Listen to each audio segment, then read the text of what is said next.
The movie starts in the year 2142. Somewhere in space, a Weyland-Yutani drone finds the drifting wreck of the spaceship USCSS Nostromo.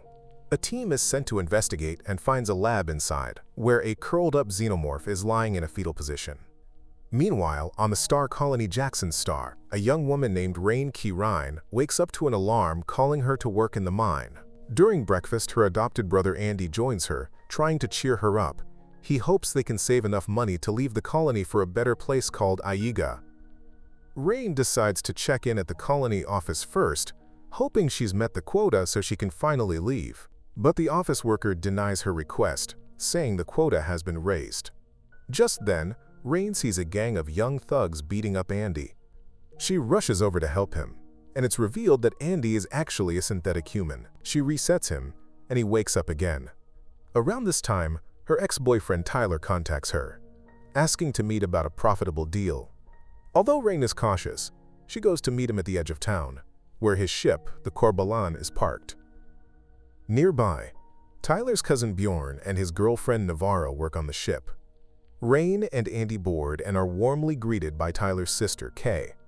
Tyler explains that they recently discovered an abandoned spaceship orbiting the planet.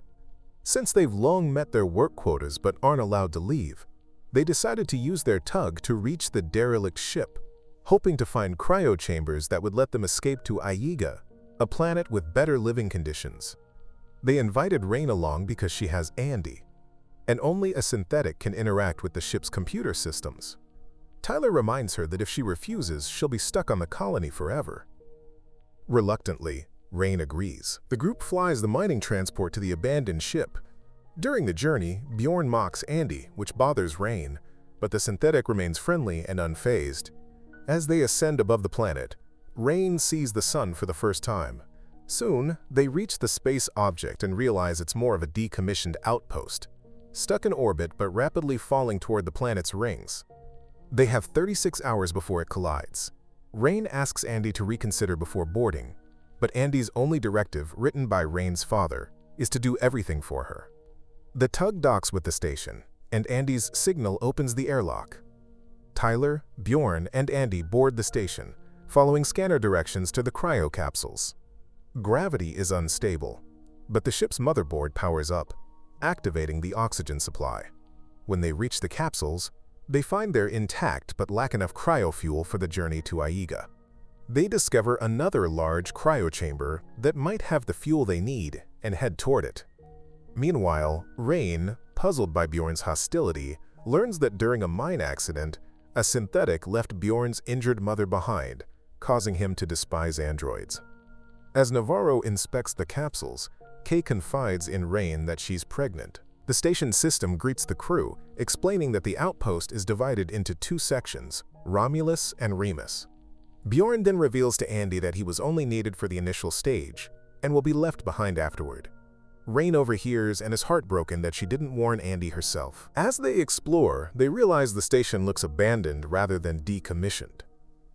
Bjorn finds an electric whip and teases Andy again, but Andy saves him from falling into a deep hole, where they spot part of a synthetic body. Eventually, they find a large cryo chamber and extract the fuel, accidentally triggering a lockdown. For some reason, the isolation protocol doesn't respond to Andy's commands, suggesting the area is dangerous. Rain and Navarro board the ship to save the men.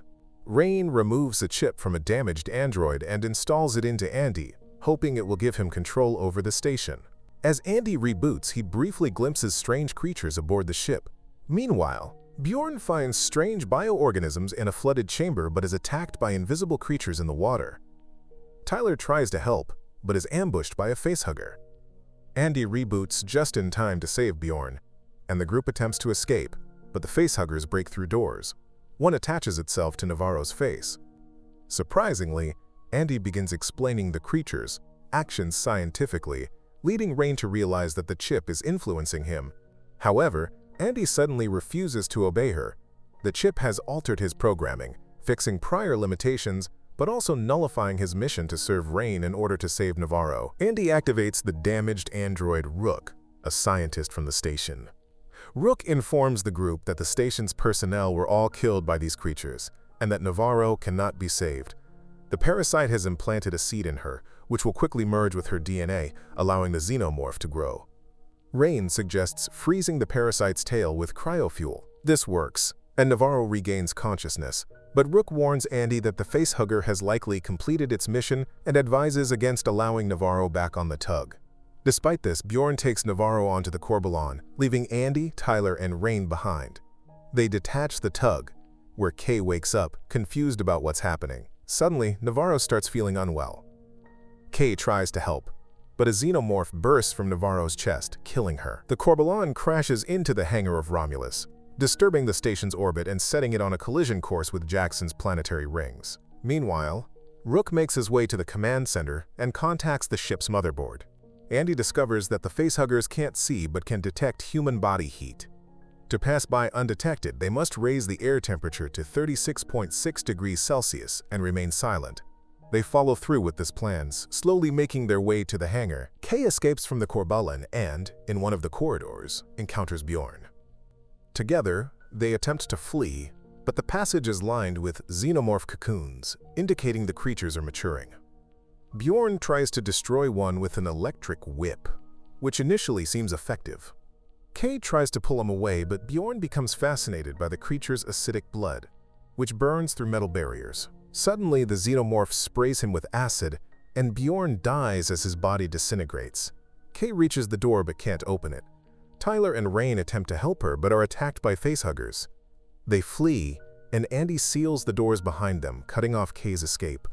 Despite Tyler's pleas, Andy refuses to open the hangar door. The group watches helplessly as the xenomorph attacks Kay and drags her into the depths of the station. After the shock wears off, Rain realizes that Andy has a new directive to act in the company's best interests. She understands that they need to remove the chip. Andy orders everyone to leave, explaining that he'll help them escape and then return to Jackson, following his new mission. Andy leads them to the laboratory, where Rook explains that the station discovered a unique substance intended to help humanity evolve into beings capable of colonizing the universe. This substance contains a genome responsible for the xenomorphs' ability to control metabolism, which can be rewritten into human DNA through blood, allowing humanity to evolve instantly. Andy finds a capsule of black liquid. His mission now is to deliver the sample to the colony. He arms the group, warning them that the xenomorphs' acidic blood can easily burn through the hull. The group makes their way to the tug, discovering a massive incubator of creatures along the way. Suddenly, Tyler hears Kay's voice and rushes to help. Rain follows. They find Kay alive but cocooned by the xenomorph. They free her, and Andy suggests injecting her with the black liquid, but Rain opposes the idea. She proposes placing Kay in a cryochamber so Earth's doctors can treat her. Just then, a xenomorph attacks and drags Tyler away. Andy freezes, and Rain has to drag Kay to the lift, sealing the doors behind them. Rain catches Andy's farewell glance and realizes she can't leave him behind. She sends Kay to the ship with instructions on handling the capsule and returns for Andy, removing the extra chip and restoring his original behavior. However, as the creatures activate, Rain asks Rook to open the doors, but he refuses to risk the station. Andy's access codes are also blocked.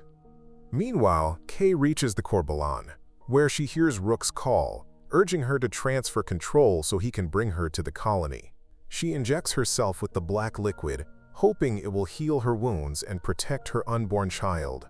Rain disables the artificial gravity to shoot down the attacking xenomorphs, and she and Andy make it to the lift, dodging flying acidic blood. When gravity is restored, Rain loses her weapon and falls into the elevator shaft, where a xenomorph intercepts her. The acidic blood begins burning through the metal, and Andy can no longer hold the lift, which crashes down, smashing the xenomorph and leaving Rain clinging to the wall. Another monster soon appears, but Andy arrives with a new weapon, killing it. They hear a warning about the impending collision and rush to the tug, which comes under control of the mothership just before the station crashes into the rings, destroying it along with Rook. Rain stops the Corbelan and tells Andy their plans have changed. They're heading to Aiga. Suddenly, alarming signals come from Kay's capsule. Rain checks on her and finds that Kay is giving birth to an egg from which a mutant xenomorph hatches. Rain ejects it into a cargo capsule, arms herself, and descends to finish it off, but it has already broken free, using Kay's body as sustenance. Rain hears Kay's screams and rushes to help, only to find Andy wounded by the creature. She witnesses the xenomorph kill Kay and escapes to the transition chamber, where she puts on a spacesuit. She lures the xenomorph into the cargo hold, and as the tug lands on the ring's surface, she ejects it into space. The xenomorph grabs her, almost breaking her helmet visor, but Rain escapes and climbs back onto the ship. Later, she places Andy in a stasis chamber and, before going into cryosleep herself, thinks about their future on Aiga. Thank you for watching. Don't forget to subscribe, and see you in the next video.